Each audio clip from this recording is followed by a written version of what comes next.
क्या मरे हुए पुरुष से बच्चे का जन्म हो सकता है? जी हाँ, जो आदमी मर गया हो उससे बच्चे का जन्म। आप कहेंगे ये क्या बकवास कर रहे हो? जी हाँ, भगवत पुराण के चौथे स्कंद के चौथे अध्याय में लिखा है, जब राजा बेन मरे तब उनकी कोई भी संतान नहीं थी। ऋषियों ने राजा के वंश को आगे चलाने के लिए मरे हुए राजा की जांग को बलपूर्वक मथा। मथनी से जैसे दही मथा जाता है और घी निकलता है। अब यहाँ पर ऋषियों ने राजा के जांग को बलपूर्वक मथा और मथने से एक हाथ लंबा पुरुष निकला। आपके सामने ये श्लोक है, श्लोक चौथा स्कंद है ये भगवत पुराण का, उसका ये चौथा अध्याय है। जीवित स्त्री के गर्भाशय से ही बच्चे का जन्म संभव है, मरी हुई स्त्री से भी बच्चे का जन्म नहीं हो सकता है। लेकिन यहाँ तो भगवत पुराण में क्या लिखा है, पुरुष से जन्म बता रहे हैं बच्चे का, वो भी मरे हुए पुरुष से। और वो भी प्रोसेस क्या है, विज्ञान को भी फेल कर दिया है कि जांग को बलपूर्वक मथा गया, मथानी से मतकर बच्चे का जन्म किया गया और बच्चा तुरंत पैदा होकर, बच्चा भी कमाल का निकला, पैदा होते ही विनम्र होकर बोला मैं क्या करूं। ऋषियों ने कहा बैठ जाओ, इसलिए उसका नाम निषाद पड़ गया। इस कथा को धर्म की अफीम खाकर नहीं, सत्य की कसौटी पर कसें तो यह पूरी तरह से गप्प समझ में आती है। ऐसी गप्प श्रीमद् भागवत पुराण की कथा सुनने वाला अपना रुपए पैसे और समय बर्बाद करने तक कहां तक उसकी बुद्धिमानी है। क्या मरे हुए पुरुष की जांग को मथकर पुत्र पैदा करना संभव है? अगर भागवत पुराण को मानने वाले लोग अपनी जांग, जो जीवित अवस्था में जांग है, उसी को ही ऋषि मुनियों से मथवा कर देखें, क्या उनकी जांग से बच्चा पैदा हो सकता है? अगर ऐसा संभव नहीं है तो श्रीमद् भागवत पुराण की धार्मिक ग्रंथ को एक ग्रंथ ना मानकर गप्प ग्रंथ मानना चाहिए। तो ऐसे ऐसे गप्प कथाएं लिखी हुई हैं। आगे देखिए, राजा बेन के ही तरह स्कंद 9 में अध्याय 13 है, उसमें राजा निमि की कथा आती है। राजा निमि की भी जब संतान नहीं थी, जब वह बिना संतान के ही मर गया, तब ऋषियों ने डर से राजा निमि की मरी हुई शरीर को मथा और मतकर एक कुमार पैदा हुआ।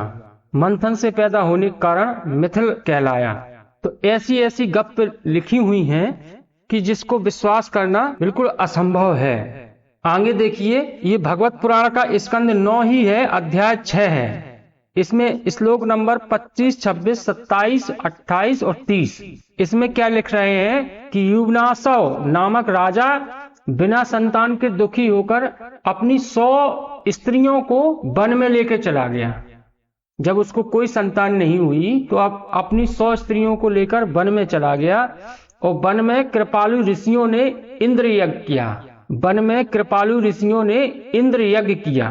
कौन सा यज्ञ किया? इंद्र यज्ञ। और रात में प्यासा राजा मंत्र वाला जल पी गया। जो मंत्र युक्त जल था वो राजा पी गया। उस समय ब्राह्मण सो रहे थे। जब सुबह हुई तो ब्राह्मणों ने देखा कि जल का जो कलश है वो तो खाली है, और पूछा पुत्र उत्पन्न करने वाला जल किसने पिया? जिससे पुत्र उत्पन्न होता है वो कलश किसने पिया? जिसने भी पिया उसी को पुत्र उत्पन्न होगा। और प्रसव काल आने पर राजा युवनासव की दाहिनी कोख भेदन करके चक्रवर्ती पुत्र उत्पन्न होगा। अब जरा ऐसा गौर कीजिए कि युवनासव पुरुष है, ना कि स्त्री, और पुरुष के बच्चा पैदा होना प्रकृति के विरुद्ध है। बच्चा गर्भाशय में पलता है, पुरुष के गर्भाशय होता नहीं है। तो ऐसी गप्प लिख दी है जिसको सुनकर आपका दिमाग खराब हो जाएगा। मंत्र वाला पानी पीने से बच्चा पैदा कर रहे हैं, और पानी तो मुंह से पिया जाता है। मुंह से पिया गया पानी गर्भाशय में कैसे बच्चा उत्पन्न कर सकता है? मुंह से तो कोई उसका संबंध, गर्भाशय का मुंह से क्या संबंध है? ऐसी ऐसी गप्पे यहाँ पे लिख दी गई हैं जिसको विश्वास करना बिल्कुल असंभव है। अब यहाँ देखिए, फूंस से शिशु के जन्म की एक कथा है। अब जो मरा हुआ पुरुष है उसकी जांग से या शरीर को मथकर एक बच्चा पैदा करने की कथा आपने सुनी, और मुंह से पानी पीकर बच्चा पैदा करने की आपने कथा सुन ली है। अब तो आप आश्चर्यचकित होंगे। अब आगे हम बताने जा रहे हैं कि पुरुष की बात को छोड़िए, फूंस पर गिरा हुआ वीर्य तत्काल शिशु के रूप में जन्म ले लेता है। ये भागवत पुराण का स्कंद 9 है, उसका अध्याय 23 में ऐसा श्लोक लिखा हुआ है। इसका अर्थ है कि उसका पुत्र सत्यधृति हुआ, सत्यधृति का पुत्र शार्दूल हुआ, जो एक बार उर्वशी को देखकर अपना वीर कूश के वृक्ष पर गिरा दिया, जो एक बार उर्वशी को देखकर अपना वीर कूश के वृक्ष पर गिरा दिया, जो शिशुओं का सुंदर जोड़ा बन गया। राजा शांतनु उन्हें देखकर कृपा करके अपने घर लाकर लड़के का नाम कृपा और लड़की का नाम कृपी रखा। यही कृपी नामक कन्या द्रोणाचार्य की पत्नी बनी। ऐसी ऐसी असंभव कथाएं लिखी हैं कि आपकी बुद्धि बिल्कुल भ्रष्ट हो जाएगी। बुद्धि का दिवालियापन नहीं होगा तो क्या होगा।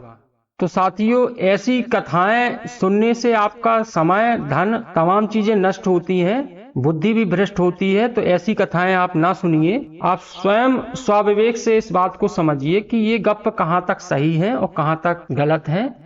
तो बताइए आप अपने विचार से, आप कमेंट बॉक्स में बताइए अपने विचार, आप क्या सोचते हैं, कैसे समझते हैं। वीडियो को लाइक कीजिए, कमेंट कीजिए, शेयर कीजिए।